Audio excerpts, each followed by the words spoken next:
گوڵی سەر تۆپی زەوی ئەی مەهاباد گوڵی سەر تۆپی زەوی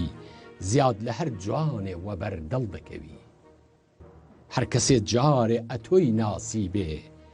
خۆش و جوانتر دەبێت چی دیتی بێ چێ ژیابێ لە بەهەشتی خوادا دڵی هەڵدەگرێ کەلای لێلادا.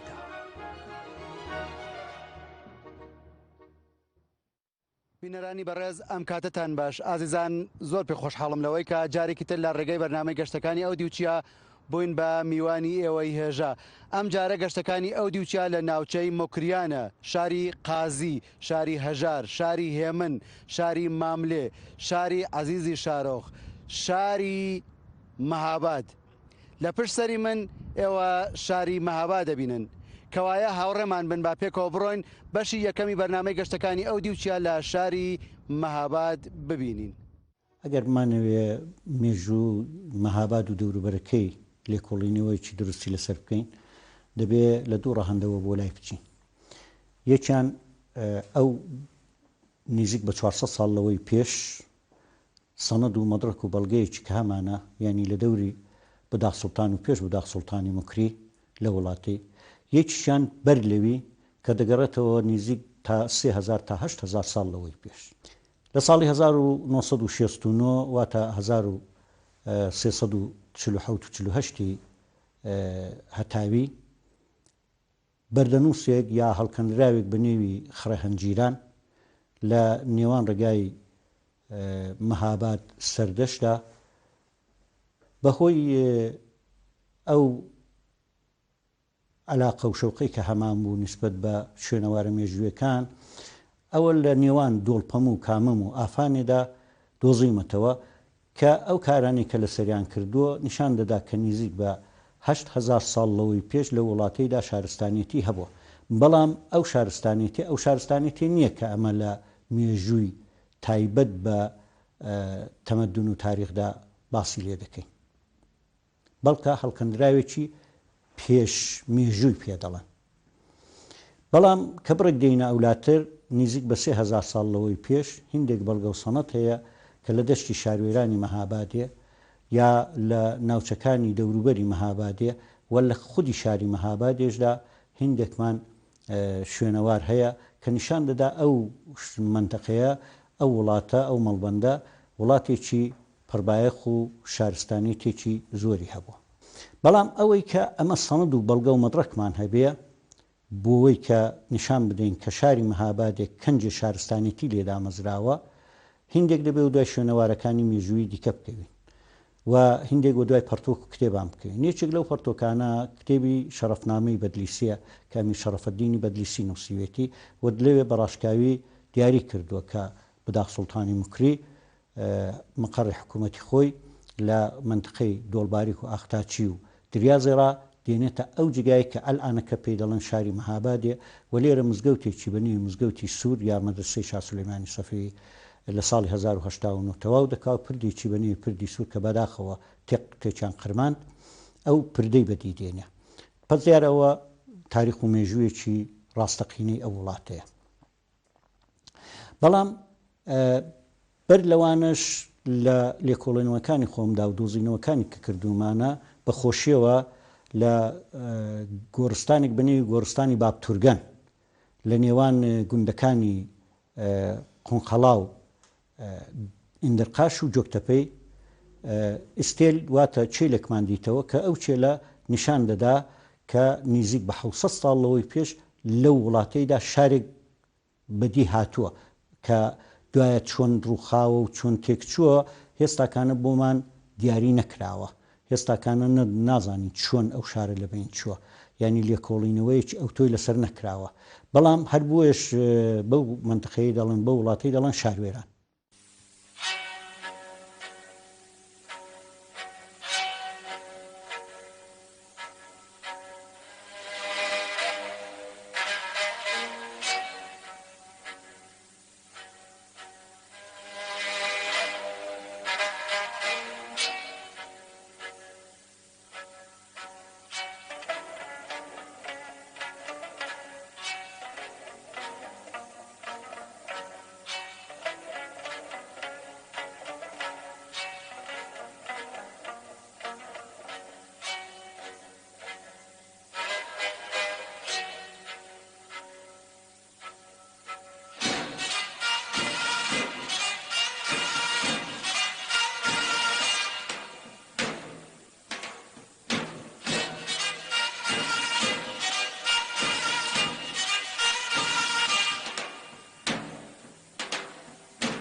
بەڕێزان بۆ ئەم بەشەی بەرنامە پێمان باش بوو بینە خزمەتی زۆر بەڕێز کاک سەلاحی پایانیانی کە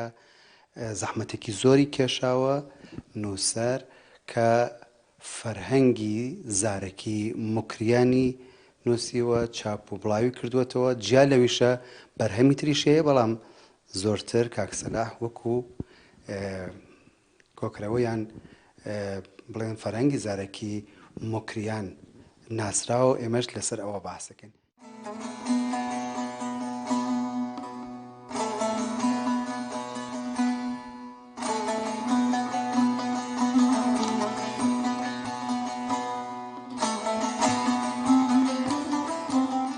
کاک سەلاحیان ئەم کاتەوە باش. سپاس دەکەم هەم کاتتان باش. کاک سەلاح بیرۆکەی ئەم فەرهەنگەوە هەروەها بەگشتی باس لەسەر ئەم فەرهەنگەمان بۆ بکەن مەمنوون نەبین. بەڵێ سڵاو ڕێزم هەیە لە خدمەت جەنابەت و بینەرانی بەڕێزی بەرنامەکەتاندا. فەرهەنگی زارەکی موکریان دەتوانین بڵێن ئینسیکلۆپیدیایەکی ناوچەییە یا بڵێن پرۆژەیەکی فەرهەنگی زمانیە کە سەرجەم ئەو چەشنانە دەگرێتەوە ئەو سەر چەشنانە دەگرێتەوە کە بە جوورێک لە جوورەکان سەر بە فەرهەنگ و فۆلکلۆر و ئیستلاحات و ئەمسال و شێوەزار و دابوونەریت و بیر و باوەڕ بەگشتی فۆلکلۆری منتەقەی موکریانە. دیارە وەکو بیرۆکە کە دەفەرمووی دەستپێکردنی پرۆژەکە دەگەڕێتەوە بۆ نزیک 22 ساڵ لەمەوبەر هەتا ئێستا چارتە بەرژی لێ چاپ و بڵاو کراوەتەوە. 8 بەرژیان لە فەرهەنگی ئەلفوبێیەکەیە کە بەپێی پیتی ئەلفوبێ ڕێکوپێک کراوە و ڕەنگە بە 9 دیکە کۆتایی پێبێ 7 بەرگ 16 بەرگ ببێ و هاوکات دەگەڵویش لەسەر بەشەکانی دیکە مەسەن وەک فەرهەنگی جلوبەرگ وەک فەرهەنگی خورد و خۆراک وەک فەرهەنگی کشت و کاڵ ئاژەڵداری ئەوانە هەرکان بەجودا کاری جیاوازیان بۆ کراوە و لە فەرهەنگی دیکە تاق کراوەتەوە. بێ لەوانەش 2 بەرگ ئەدەبیاتی منداڵان بووە کە چاپ بووە کتێبێکیش لەسەر گۆرانەکان و ئاوازەکانی ناوچەی موکریانە ئەویش چاپ بوو بەڵام چاپی نوێدا زۆربەی ئەو شتانی کە دەماوەی ئەو 12 ساڵی دواییدا کۆکراونەوە. پێکشتیش دیکەشم لەبیر چوو ئەدەبیاتی زارەکی ژنان ئەویش هەر کتێبیش سەر بەخۆی دیارە ئەویش چاپ کراوە. کاک سەلاح بمانەوێ خەسارناسیەکی فەرهەنگەکان بکەین ئەوانەی کە تا ئێستا ئامادە و چاپ و بڵاو کراونەتەوە ئەتوانین ئاماژە بەچی بکەین. وەڵاهی وەختێک ئەگەر بتەوێ گرنگایەتی پرۆژەیەکی زارەکی چاتر دەرک بکەی و چاتر تێبگەی و چاتر پێی بگەی دەبێ ئاوڕێک لە مێژووی ساوا و کەمتەمەنی ئەدەبیاتی میلەتەکەمان بدەینەوە. ینی ئەدەبیاتێکی 300-400 ساڵە کە ئەویش بە دوو ئیرادی زۆر سەرچیەوە. یەکیان ئەوەی کە بەشی هەرە زۆری ئەو مێژوویە بە دەست شاعیرانەوە بۆ شاعیرانێک کە زۆر مشهوری زمانەکان لەبەر نەبووە. هیندە کارتێکەری زمانی عەرەبی و فارسیان لەسەر بوو کە دەتوانین بڵین زمانی خۆیان هەر لەبیر چۆتەوە. یەکێکی وەک نالی کە زۆر هونەری کردبێ شاکاری کردبێ ئەوەیە کە ڕۆحی زمانەکەی کوردیە تەنا تۆ بەدوای وشەی کوردی و ئەوانە ناتوانین دیواناندا بگەڕێ. وەک سالم وانش کە زۆرە ئەگەر شێوەزارەکەت بگۆڕی بخوێنەوە هەر زەریف فارسیە و بەڕاستی لەباری وشەوە زۆر فەقیر و هەژارن ئەو دیوانە فارسیەکان. لەو لای مەسەن چاوری دەکەی ئەحمەدی خانی کە بەو کارە گەورەی کە لەباری نەتەوەیەوە کردوێتی و مەسەلەن پێشیان دەگری دەگەڵ هاوشانەکەی خۆی هاوتاکەی خۆی دە فارسیدا کە فێردۆسی بێ دەبینی کە ئەوەندەی کە فێردۆسی بۆی مهم بۆ بۆی گرنگ بۆ کە کەلیماتی ڕەسەن و پەتی و ئەسیلی فارسی بێنێ زیندوو کاتەوە و دە دیوانەکەیان خزێنێ نالی ئەوەی خانی ئەوەی کە دەخاڵی نەهاتووە ئەوە بووە. جا دەونیەوەدا کەوابوو کوتمان هەم کەم تەمەنیەکەی 400 ساڵ هەم لەلایەکیش ئەو گرفتەی کە ئەمە بەداخەوە هەکبەکەمان لەباری وشەوە زۆر بەتاڵە دەمێنێ نادمێنێ پێت خۆش بێ ناخۆش بێ تەنیا سەرچاوە ئەدەبیاتی شفاهی ئەدەبیاتی نەنووسراوەکەتە. بۆیە فەرهەنگەکانی دیکە چونچی نیە دەستیان و بەشەی ڕانەگەیشتووە یاخوایان لێ بەسەحێب کردووە لەو بارەوە کەم کوڕیان بێداد زۆرە و لەباری مێتۆد و شێوەکاریشەوە کە دیارە ئەوانە کێشەی زۆر سەرشیان بۆ فەرەنکانی حانج شتانەر هەیە یانێ تۆ هیچ فەرەنجێکی نابینی کە پێت بڵێ فێرت کە ئەتۆ کەلیمە وشە چۆن جملە و دەڕستەیەکدا دەکاریکەی چۆن دەکار دەکرێت کەلیمەیەکی ڕق ڕوقان لەوێ بۆ نووسەوی بەبێ ئەوەی کە هۆیەکی دەستوورەکەی بۆ تۆ معلوم بێ بەبێ ئەوەی کە نەحوە و زۆری کارکردەکەی بۆ جەنابەت معلوم بێ و دوایویش دەردێکی دیکە شاد کە فەرهەنگ بڵاو دەبوونەوە و فەرەنگانی کە ئەو وشانی کە هەمبانە بۆرینە دانین ئەوانش هەر دیسان هەمان دەستور هەر بەو دەدەیسون عیبێکی دیکەشیان هەبوو کە دەتزانی هەمبانە بۆرینی دانین بەڵام نەدەزانی لە چۆوە هاتوون یعنی ئەوەش هەر ئیرادی سەرشی ئەو فەرهەنگانەیە. بە هەر حاڵ ئەوەی کە ئەلان فەرهەنگنووسی کوردی پێوەی دەناڵێنێ نەبوونی پێکرەیەشی دەوڵەمەندی زمانیە کە تۆ زمانەکانی دیکەدا ئەو شتەی نابینی هەموو هەیەە فەرهەنگنووسیمە خوێنەریمە پێی وایە فەرهەنگ ینی ئەوەی کە هەر وشەیەکی کە هەیە دەوێت حتمەن بیدۆزێتەوە بەواتایەکی دیکە دەوڵەمەندی دروستی و ڕێکوپێشی فەرهەنجێک بەوەی هەڵدەسەنجێنن کە کەم بن یا نەبن ئەو وشانێک کە دەوێدا نەهاتوون کە ئەوە فکرێکی زۆر هەڵەیە چون هیچ فەرهەنجێک لە دنیادا هیندە جامع و گشتگیر نییە کە بفەرمووی هەرچی وشەیە بۆ خۆی گرتوتیدایە حتا مەسەلەن فەرهەنجی ئاکسفۆرد OECD ئەگە چاو لێ دەکەی مەسەلەنەوە بەهادینی خۆڕەمشایی کە باسی دەکا وشەی سەفەرنامەی تێدا نییە ئەوە زۆر شیش سەیرە بۆمە یا دوی نشێم خوێندوتەوە OECD هاتۆ شتێکی بڵاو کردوتەوە لینکێکی داوە کە ئەو خوێنەرانەی کە بتوانن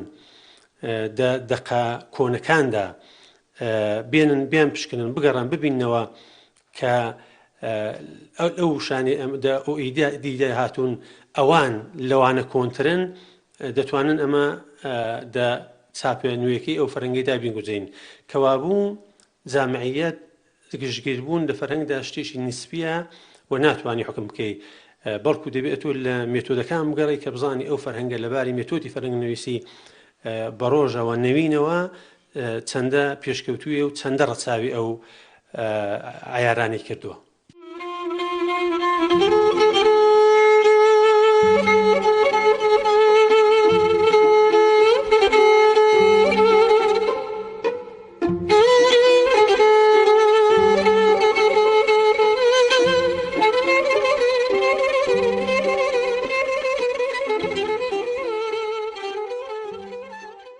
بەدڵنیاییەوە هەر کەس بێتە مەهاباد ئەوەی کە لایەنگر بێت و پێی خۆش بێت و هەستێکی کوردانەی هەبێت بەدڵنیایەوە سەردانی مەزارگەی کەڵەپیاوانی کورد دەکات لە مەهاباد. ئالێرەوە شانازیەکانی کورد لێرەن و ئێمە ئەیان بینین هاتوونەتە سەرمەزاری کەڵاپیاوانی کورد لە شاری مەهاباد. مامۆستا محەممەدی ماملێ لەملاتر مامۆستا محەممەدی قازی مامۆستا خاڵەمین سید محەممەدەمینی بەرزنجی ئەڕۆیتە ئەولاتر مامۆستا هەژار عەبدوڕەحمانی شەرەفکەندی مامۆستا مەلا غەفووری دەباغی لەملا مامۆستا هێمن محەممەدەمینی شێخوەلئیسلامی موکری و مامۆستا حەسەنی ئەحمەدزادە کەوایە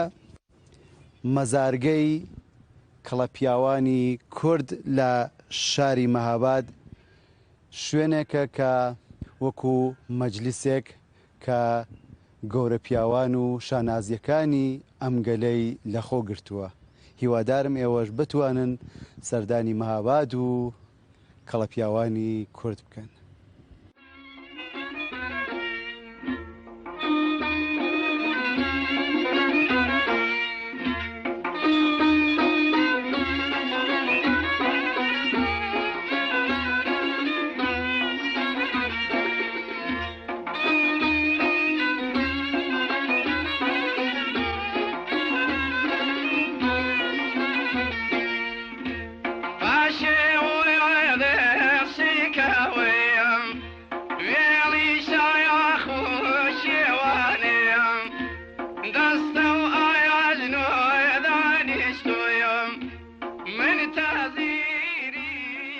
بەڕێزان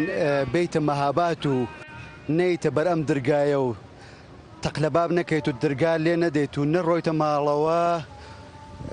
وەکو شتێک ئەبێ بگەڕێیتەوە بە دەستی خاڵی. بۆیە پێکەوە ئەڕۆین بۆ ئەم ماڵە بزانین ماڵی کێ و کێ لێرەیە. دایەکیان ئیجازە هەیە؟ سەلام عەلەیکم. باشی قوربان سڵامەتیش کرد. بە ئیجازەت با من ئێوە زیارەت بکەم. باشم شکر بە قوربان سپاس دەکەم. ئازیزان بیتە مەهاباد و سەردانی ماڵی مامۆستا محەممەدی ماملێنەکەی بەدڵنیاییەوە کلێنێکی گەورەی پێوە دیارە. بۆیە ئێمە پێمان باش بوو بینە ماڵی مامۆستا محەممەدی ماملێەوە بینە خزمەتی دایە ئامین هاوسەری ژیانی مامۆستا محەممەدی ماملێەوە گوێ بگرین لە فەرمایشەکانیان و ئەمە شانازیەکی گەورەیە بۆ ئێمە. ئێوەش هاوڕێمان بن بە پێکەوە گوێ بگرین بۆ قسەکانیان. دایە ئامینگیان ئەم کاتەوە باش ژیان باش بە قوربان بوو. پێشتریش کە دەنگی مامۆستا ماملێت پێش ئەوەی کە مێردی پێ بکەی هۆگری دەنگی هەبوو یانی دەنگت پێخۆش بۆ هەموو کەس پێخۆش نامن هەموو کەس پێخۆش بووە. پێشتریشەتان ناسی مامۆستا هەرێک ماڵ بووین دەگەڵ ماڵە بابی من هەرێک ما بوو ماڵە محەممەدی ماملێ ماڵە بابی ها محەممەدی ماملێ هەر کوڕی ماڵەوە بۆ وەختی خۆی ئەم جار دوێ منداڵ بووان هەرێک ماڵ بوون بەڵێ. لە ئەو ماوەیە کە پێکەوە بوون ئەو شتانەی مامۆستا ماملێکە وەکو تایبەتمەندی ژیانی وەکو خصوصیاتی پێت خۆش بوو چی بوون هەڵسوکەوتی ئەو شتانەی کە شێوەی ژیانی چیت پێ باش بوو لە ژیانی مامۆستا ماملێ؟ ژیانی پان زۆر خۆش بەوەی نەبوو ئەم با ماڵی فەقیر بووین ماڵی دەوچڵەوەندان نەبووین ژیانمان خۆش بوو ژیانمان زۆر زۆر خۆش. ئەمجار بڵێن تاسیر و کاردانەوەی بەسەر منداڵەکانە بۆ ئەوەی کە بتوانێ هوەرەکەی نیشانی منداڵەکان بدات ئاوا چییە کرد بۆ ئەوان دەنگیان خۆش بوو؟ هەموو دەنجیان خۆش شارێ وەڵڵا هەموو دەنجیان خۆشە بە ئەندازەی خۆ. خەڵکی مەهاباد و بەگشتی کوردستان چۆن ئایا سەردانتانەکەن دێنە لاتان؟ ئەرێ وەڵڵای هەمیشە دێن هەمیشە زەنگ لێ دەدەن ئیدی وەکو داچێکی خۆیان چوچکەی هەموانیشم چووکەی هەموو کوردێکم وەکو داچی خوارە تۆمەشا دەکرد خدا هەڵ ناگرێت. هەروەکە ئاماژەشمان کرد ماڵی مامۆستا ماملێ دەرگای هەمیشە ئاوەڵایە بۆ هۆگران و لایەنگران و بۆ هەموو خەڵکی. کاتێک ئێمە هاتین بەڕێزان کاک هیوای ئوسلوب و کاک موحسین گۆڵپەرستیش لێرە بوون و زۆر خۆشحاڵ بوون کە گەیشتینە خزمەتیان. کاک موحسین گۆڵپەرست کە یەکێ لە دەنگ هەڵگرانی باشیە کە بەرهەمی زۆر باشیشی تۆمار کردەوە. کاک هیوایش دەنگی خۆشە پێمان باش بوو لە ماڵی مامۆستا ماملێ و لە خزمەتی دایە ئامین ئیسا ئەگەر بکرێ کاکیوە لە ئاهەنگەکانی مامۆستا ماملێمان پێشکەش بکە. هەو گوڵەی ماشووری گەیشتایالم بوو کایەدی بەخێر مەیلی دارمانی دایەدی من بوو کایەدی بەخێر چۆن دەبێ فکرێت نەبێ تیرێ دلە جەرگم کاریەخ ئەو دەمای بۆم بە نیشانەی تیری تۆ یادی بەخێر بایشەمایەڵبیدا بەدەست ئەو دولبەرە هاوارێم مەڵهەمێکم بۆ بنێرێ بۆ دڵاکەی زامدارم من کە تیری سەیدی سەیادم نەما سەیادی دڵ ئەو دەمای تیری لە جارگی من دەدا یادی بەخێر ئەو کە دەی فەرموو فادارم بە شارتی عاشقی چۆن لە یادم چی کەلام و خەندەکەی یادی بەخێر مای شەمایاڵ بیدا بەدەست ئەو دولبەرە هاوارێم مەڵحەمێکم بۆ بێنێرێ بۆ دڵاکەی زامدارم. کاک محسن گیانم کاتۆ باش جانت باش سپاس بە جەنابەت بەخێر بن سەرسەر و سەرچاو ڕازاوت بەرنامەکەتان ڕازاوە کرد و ماڵی کاک محەممەدیش هەمیشە ڕازاوەیە بۆ تەواوی هونەرمەندان و هونەر دۆستانەوە کەسانێکە زەحمەت دەکەشن لە بواری هونەرەوە دەرکیان ئاوەڵێ زۆر سپاس بۆ ئامەخانیشەوە دەرفەتی دەینێ. کاک محسن ئێوە بە خۆتان کاری مامۆستا ماملێتان تۆمار نەکردووە؟ نا بەداخەوە بەڵام چەند کارێکم بۆ بەسازی کردبووە بڵاو بووە چەند کلیپێک بوو بڵاو بوو لە نزیکۆ بینیوتانە؟ ئەمە جیرانی چەند ساڵەرە وڵا جیرانی دیویشم لە خزمەتیدا بوو. ئەو ئیمکاناتی کە لە بەردەستانە وەڵام دەرەوەی ئەو هەموو داواکاری خەڵکە یان ئەو هەموو هونەرمەندە بە خودای باش بووە ئیمکانات کێمە بەڕۆژ دەبینەوە لەگەڵ ڕۆژین لەگەڵ قەدیم کە کارمان کردووە ئیمکاناتمان باش بووە وەکوەوەی کە مەسەلەن شارێکی وەکو مەهاباد کە لە سەطحی وستاندا زۆر گەورە نیە بڵێن لە چاو کرماشان و لە چاو سنە و لە چاو و هەتا هەولێر و سلێمانی ئەو دەهاتن لا ئێمە کارمان بۆ دەکردن و کلیپمان بۆ دەکردن و مۆسیقا گۆرانی و زەفتمان بۆ دەکردن ئیمکاناتمان باش بووە. خۆشحاڵ بووم کە ئێوەشم بینی هیوادارم ئەمە ڕێگەیەک بەوەی کە بتوانین بینە خزمەتان و بەرنامێک زەنابتاندان یەک دنیای مەمنون بە زەحماتی جەنابتان بەرنامەکانتان دەبین زۆر ڕازا و زۆر جوانەی افتخاریشی پێ دەکەین کە هەمچین کەسانێکن لە خزمەتان سپاس بۆ تۆ. لەو دەمەیدا گوێ هەڵدەخەن بۆ تارێ لەو دەمەیدا مامرێ دەڵێ خەتارێ یادم بکەن یادی منی دووڕات یادی منی ڕێبوار ڕێگەی خەبات یادی منی بێبەش لە خۆشی و شادی یادی منی ستەودا سەری ئازادی.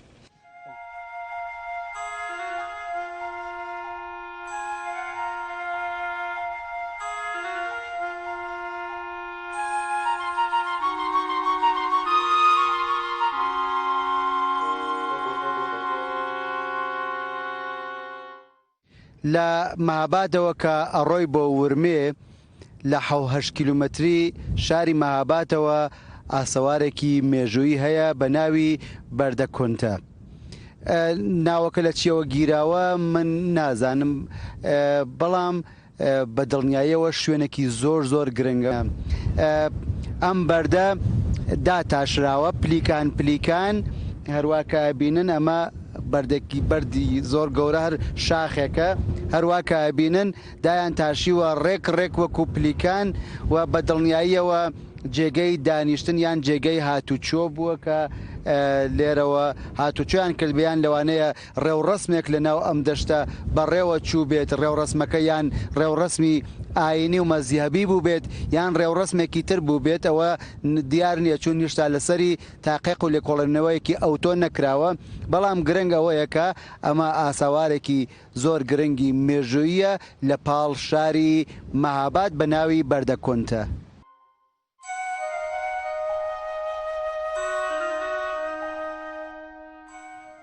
یەکێک لە شوێنەوارە مێژوویەکانی دیکە شوێنەواری بەردەکونتێ بەردەکونتێ هەڵکەوتوو لەسەر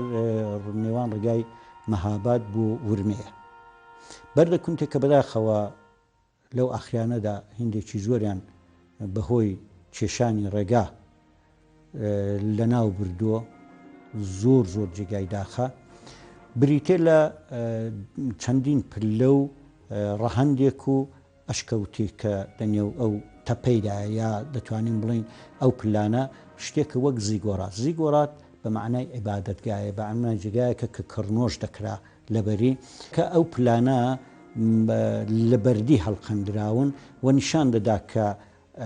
ئیدەیەک هندێک چوونەتەوێ وەک کڕنۆش و نیایشیان کردووە بۆ خودایەکی خۆیان ئەو شوێنەوارەی کە بەداخەوە لە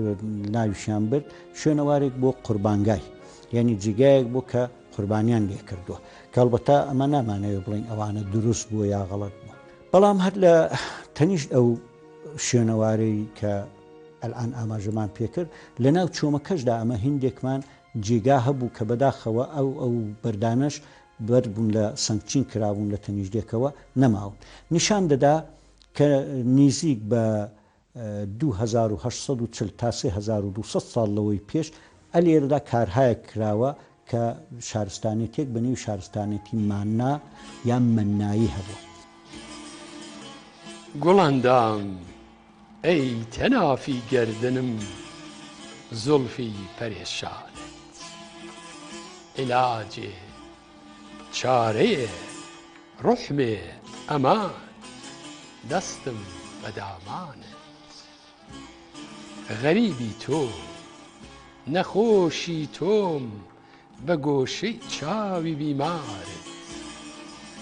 ئەسیری تۆ شەهیدی تۆ بەنووکی تی مژگانت ئیشارەت ئافەتی ڕۆحم کەلامت غارەتی دینم تەبەسسوم سحری لێوانت ڕەمزی چاوانت مەگەر سەر تا قەدەم زولفت وەکو من خاو شێواو بێ کە سەرگەردانی سەودایە لەسەر چاچی گەریبانت بۆم بەشەی بەرنامەی گەشتەکانی ئەو دیوچیا لە شاری مەهاباد ئەڕۆنە خزمەت زۆر بەڕێز کاک مەنافی ئیران پەنا کاک مەناف پێشکەسوەتی هونەر خۆی دەنگ هەڵگر بووە ئەمجار وەکو پێشکەشکار لەگەڵ ئەوە لەگەڵ زۆرێک لە گروپە هونەریەکان کاری کردووەوە زۆر کاری کردووە من با خۆم زۆر قسە نەکەم ئەڕۆمە لای کاک مەنافی ئیران پەنا و لەگەڵیان ناوە توێژەکە کرد کاک مەنافگیان ئەم کاتەوە باش ئەو کاتەتەر باش بەخێر بێ کاکە گیان بۆ مەهاباد خۆت و هاوکارانت سپاس لە ئێوە لە ستافی بەرنامە بەخێرەنانێکی گەلێک زۆرتان دەکەین وەک تایبەتمەندێکی سابڵاغیانە کاک مەناف من حەزەکەم هەم من و هەم ماباقی بینەرانی بەڕێزیش وردێک لە ئەو کار و چالاکیانی کە بەڕێستان کردوتانە ئاشنا ببین لەگەڵیانە سپاس دەکەم من مەنافی ئێران پەنام تەمەنم 69 ساڵە بەختەوەرم شانازی دەکەم بە تایاستا توانیومە نزیک بە نیو سەدە لە بواری فەرهەنگ و هونەردا چالاکی مەوێ ئەلبەت وەک خزمەتکارێکی ئەو بوارە و هەموو جەماعەتی فەرهەنگی و هونەری شارەکەم و بەڵکە هاوڵاتیانیش چونکە من جگە لە مەهاباد لە زۆربەی پارێزگاکانی دیکە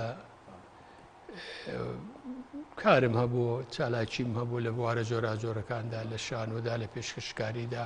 لە بەشداریکردن لەگەڵ کۆبوونەوە و سمینار و ئەمایشەکاندا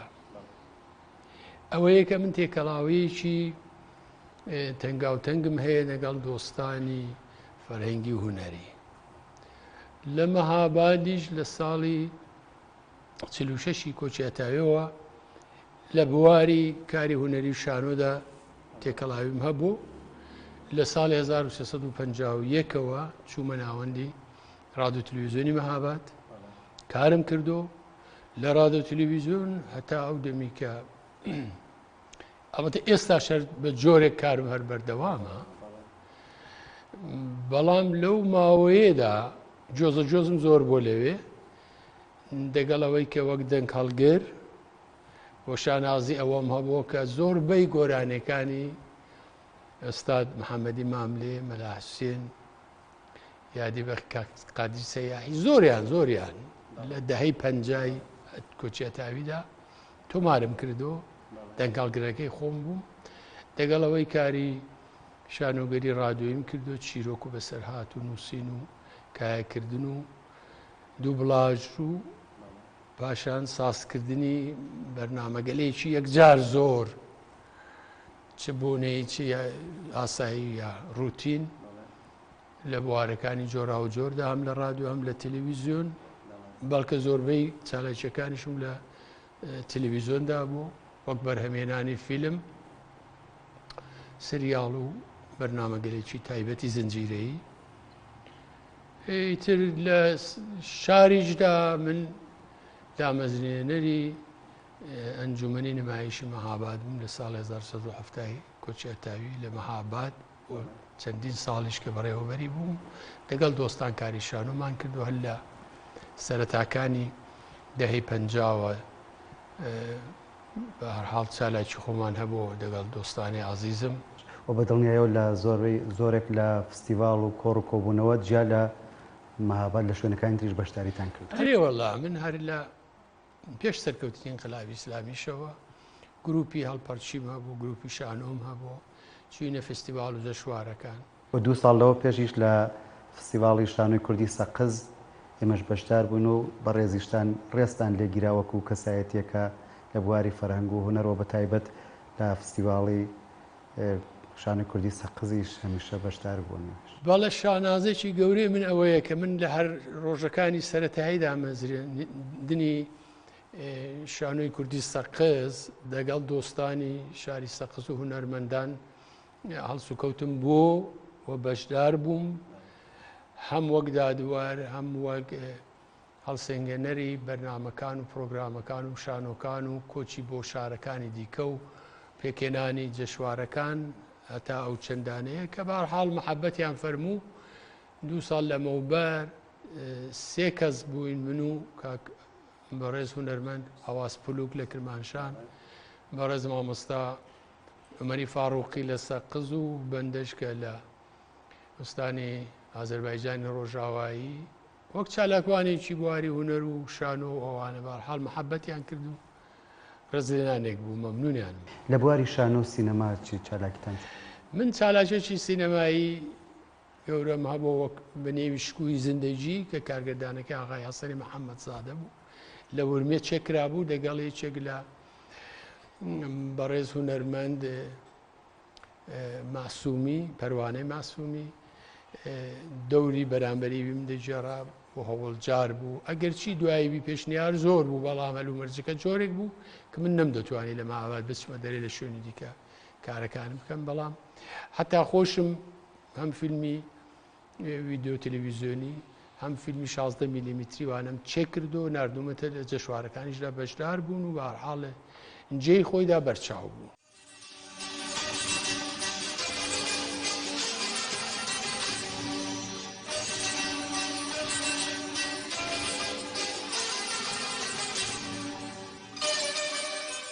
یەکە لە شوێنە مێژوویەکانی مەهاباد پردی سوورە. پردی سوور لە ساڵی 1970 کۆچی مانگی لە سەردەمی دەسەڵاتی بۆداغ سوڵتان کە ئەو کات حاکم و فەرمانڕەوای ئێرە بووە کراوەتەوە. پردی سوور 10 ساڵ پێش مزگەوتی سوور کراوەتەوە. ئەڵێن لە یەکە لە چاوگەکانی پردەکە بەردەنووسێک کە بووە کە ئاەتی قورعانی لەسەر نووسراوە. ئیسا ئەو بەردە لەکوێ من نازانم بەس لە زانیاریەکانە وا نووسراوە. لەگەڵ ئەوەشا پردی سوور نەماوە بەهۆی کردنەوەی ئەم بەنداوە یان ئەم سەدە پردی سووریش وێران کراوە لاچەوە ئێستاکە ئەم پردەیان داناوە کە هەر بە نێوی پردی سوور ناوبانگی دەرکردووە کەوایە ئەو شوێنێکی ئێستا ئێمە ڕاوەستاوین پردی سوورە ئاوی بەنداوی یان سەدی مەهاباد لێرەوە دێت و لەژێر پردی سوورەوە تێ ئەپەڕێت و ئەڕواتە ناوشار و لەوەوە بەرەو مەزراکان.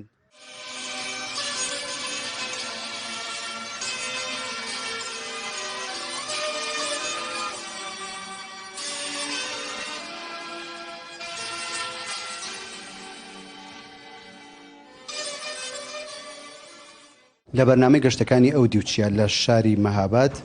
پێمان باش بوو سەردانی هونەرمەندێک بکەین خەتو فایزەی عەزیزی کە فێرگەیەکی هوەری هەیە فێرگی هوەری شێوەکاری کە خۆی مامۆستای زانکۆیە لەگەڵ ئەوەش فێرگەی هەیە ئەمجار کاری شێوەکاری ئەەکەن فێرکاریشی هەیە ئەنیمەشن کارەکە و کاری دیزاینەر و تەڕاحی سەحنەی تەلەڤیزیۆنیش با پێکەوە بڕۆین بۆ فێرگەکەیان و لەگەڵیانە وتوێژ بکەین فەرمون خەتفایز ئەم کاتۆ باش سلام باشن شکر بەخێرن زۆر بەخێر ئەو جرێقەیە کە لێیدا کاری هوەری بکەن کەی بوو و چۆن بوو ئەمن لە ساڵی هەفتاویەکەوە ئامۆزشکام هەیە فێرگێ هوەریم هەیە بە لەو دەمڕا دەستم بە کار کردوم لە ماوەیەکدا دەستم من وا تێگەشتم کە لە فێرگەکەەوە یانی ئێوەش لە کاری هوەریتان لە فێرگەوە دەست پێ کرد یان نە پێشتر کارتان کرد لە منداڵەوە کارمان دەکرد هەر لە منداڵەوە کارم دەکرد لە ماڵە براکانم زۆر لەو زەمینێدا کاریان دەکرد خو بارحاڵ ئەوانم دی بوو پێم باش بوو چەندی مسابقە لە مەدارس کە شرکەتم دەکرمشە ئەوڵ داهاتمەوە ئیدی هەمزەمان کە دەبیرستانیم دەگوزاران دەورەکانم ڕێگوزاران لە تاران وانە ئیدی وا بوو لە ساڵی هەفتاویەک ڕایدی ڕسمان کلاسم دەست دانا و فێرگەم دانا بۆ ئامۆزش زۆرتر چه تەکنیکە کارەکەن لە شەوەکاریە ئەمن چون کە فێرگەم هەیە یعنی ئامۆزشکام هەیە مەجبورم لەسەر هەموو تەکنیکەکان کار بکەین ئەمە زیاتر لە 25 تەکنیک ئامۆزشمان هەیە لە خودی ئامۆزشکاکەمە چەند پێشانگاتان بەڕێوە بردووە تا ئێستا ئەمن حدودە 25 پێشانگام هەبووە لە تاران لە ڕزای و لە مەهاباد بە کۆمەڵیان بە تاکی سێ دانە تەکیم هەبوو دەناکولەن لەگەڕ خودی هونەردوەکانی خۆم تا ئێستا لە بواری نەقاشیا چیتان کردووە ئەو چالاکیانی کە نواندوتانە لە وەکو ئیسە پێشانگاکان کە باستان کرد وەکو کارەکانی تر ساڵی هەشت گەورەترین نەقاشی دیواریمان لە سەطحی شار بەرگوزار کرد فراخانماندا نزیک 700 نەفەر شرکەتیان کرد و ئیستقبالێکی زۆر عالی کرا بە هەوکاری شارەداری بوو سێ باریش لە سەطحی شار مسابقەی نەقاشین بەرگوزار کرد دووبارە ئیستقبالێکی عالی بوو نەفەراتێکی زۆر دەهاتن ئامۆزشگاکەشم لە سەطحی ئوستاندا دووبار مەقامی ئەوڵی هێنا لە بینی کولیەی ئامۆزشگا هونەرەکاندا چون بە خاطری فعالیەتایەکی کە هەمانە هونەرجوەکانیشم زۆر معرفی دەکرد بە جەشنوارەکان بە ئەکسەرەن لە جەشنوارەهای کشوەری و بینی کشوەری و سەطحی شاردا میشە مەقامیان هێناوەتەوە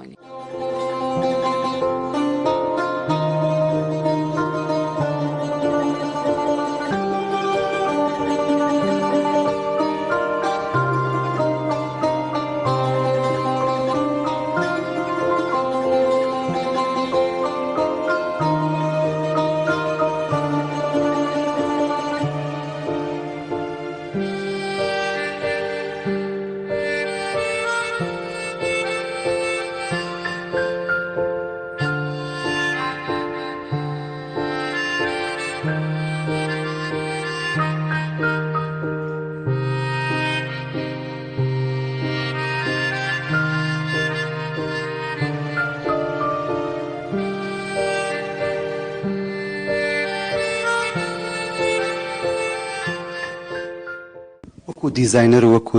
دێکۆری تەلەڤیزیۆنیش ئەوە کارتان کردووە بەڵێ مرەتەبە گەرستا و سیما هەمکاریمان هەیە چەند بار کارم فعالەتم کردو ولی ئەو ساڵ دێکۆرێکمان کە کار بۆ کرد ئەو دێکۆرە بەحەمدڵا لە بینی 33 ناوەندی دەنگ و ڕەنگی ئێراندا جزوی بهترین و چاکترین هاتوون پێیان باش ئالۆ سێ مانگا چیت کرد وەڵاهی بەداخەوە ئەمە چون بە خاچی کۆڕۆنا و حفسی سڵامەتی و ئەوانەمە هێستا ئامۆزشکامدانە ناو سێ مانگە کولەن لە ماڵێ لە بیمارستانی مەهاباد دەرخاستم کرد کتم پێم خۆشە هەر چەند تێدادێک بن لە بەخشی ئیزۆلا ئەمن ئەکسەکانتان بە عنوانی هێدیە بە عنوانی دڵخۆشکردنێک کە هەر ئەوەندەم لە دەستداهات بۆ تام کێشمەوە و تێدادێک لە پەرستارەکان کە ئەکسەکانی خۆیان داوە ئیدی لەو فرسەتە کە لە قەرەنتینە بوون خەریکی کارم کە لەسەرەوانەوە چەند پەرستار ئەکسیاندا وەڵاهی زۆرن بەلی فعلەن دەدانم بەدەستەوەیە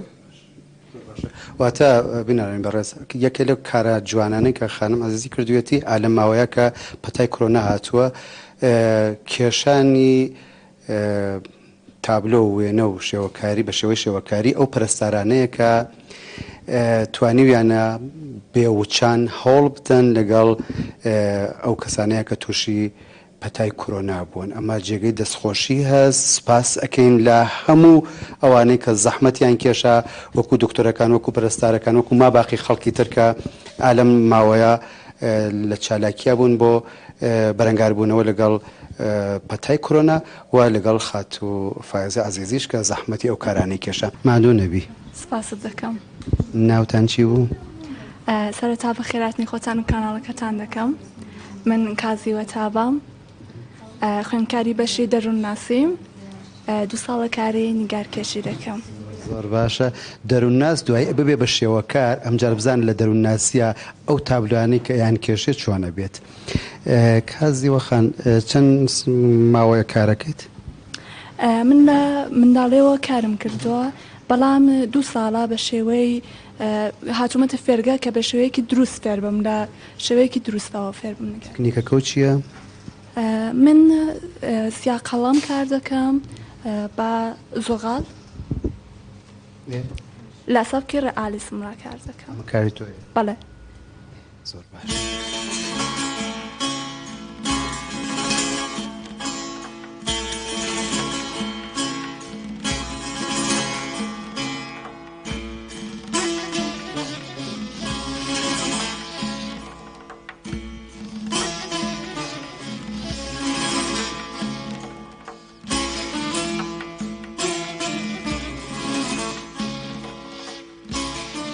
ئەوەی لە ماوەی ڕابردوو پێشکەشکرا بەشی یەکەمی بەرنامەی گەشتەکانی ئەو دیوچیا بوو لە شاری مەهاباد. تا هەفتەی داهاتوو بەشی دووەمی ئەو بەرنامەیە شاد و بەختەوەر و ماڵتاناوا بێ.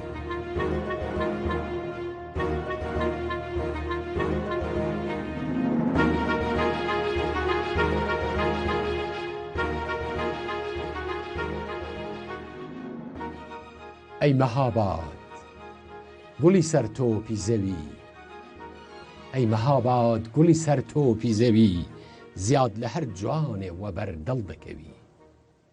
هەر کەسێ جارێ ئەتۆی ناسی بێ، خۆش و جوانتر دەبێت چی دیدی بێ. چێژی یابێ لە بەهەشتی خوادا، دڵی هەڵ